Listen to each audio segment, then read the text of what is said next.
We all love videos that are short, concise, and to the point, and today I have one for you. In this video, we are going to look through all the essentials that you actually need to take pictures using a TLR film camera. Specifically, as the timestamps below suggest, we will look through how to load film, advance film, actually shoot, and then unload film. Without further ado, let's roll the intro. Oh, actually, we'll just go straight into it because that's what I promised. Maybe I'll just play the intro at the end. Alright, so here we go. I know that there are other models out there that could do more complex things like multi-exposures and adjustments to the depth of field, but for the sake of this video, we are going to only look at the most basic functions.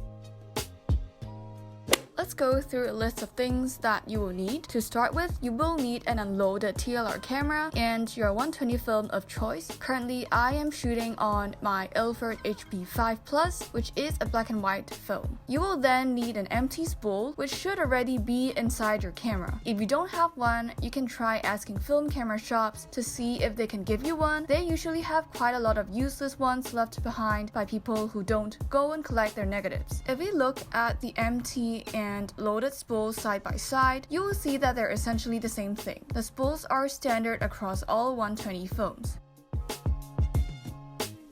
Take out the empty spool from the supply side and pop it into the take-up side. To insert or release a spool, hold the knob right next to the supply or take-up positions. Next up, it is time to open a fresh roll of film. Most 120 film comes in a paper box and another plastic wrapping inside to protect it. Rip open the plastic and you have the actual roll of film. Note that the roll says unexposed outside and it is white in color. To actually open the roll of film, tear open the slip of paper wrapping. You can get rid of the entire slip. At where the film starts, there is a protruding part in the paper known as a film leader. To insert the film in the correct direction, the words unexposed should be facing upwards. Now, insert the new film into the supply end of the camera, which is typically the bottom. Again, pull the knob. You might struggle for a few times when you're just starting before the film actually sits in properly, but it's perfectly normal. Pull the film leader, and here I personally fold the leader tighter so that it holds up better later when inserted. Before we continue, let me give you a closer look so that you can see clearly what's going on. So if you look closely at the empty spool, you will see that there is a slit in the middle. That is where the folded part of the film leader needs to be. So you pull the film generously. Don't worry, honestly, it's just paper for quite a bit. This actually helps with advancing the film. Insert the leader into the slit, and as you rotate the film advancing knob, the film adheres around the take-up spool and the backing paper becomes taut. Alternatively, if the film leader keeps coming off, you can use a bit of tape to stick it directly onto the empty spool just to make your life a little easier. It doesn't make any difference to the development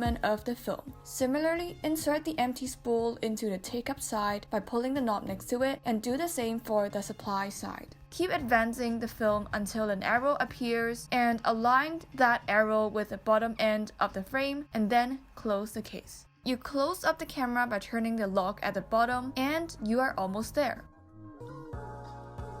When you just inserted the film, the exposure window should read 0. Here is a close-up. In order to start shooting, that number has to go to 1. So turn the film advancing knob, which is the same one you just turned, until the window says number 1. When you've reached number 1 properly, you should experience some resistance that prevents you from turning it further. Here is a closer look. Now you're ready to go to shoot.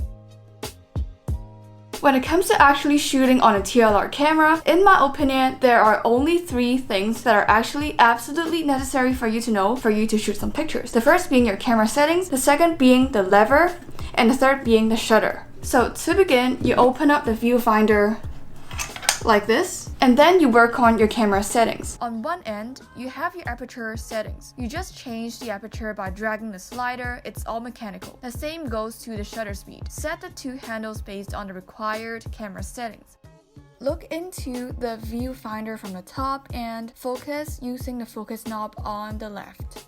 Now, the longer handle is a lever, which is usually behind the shutter handle. For every exposure, you must first pull the lever once. After that, you could fire the shutter, which is usually a button located below the lever. The shutter curtains open and the photo is shot. After the shot is made, rotate the film advancing knob until the window shows the next number, and you are then ready for the next shot. After the last exposure, turn the knob repeatedly until you feel an apparent ease in the tension.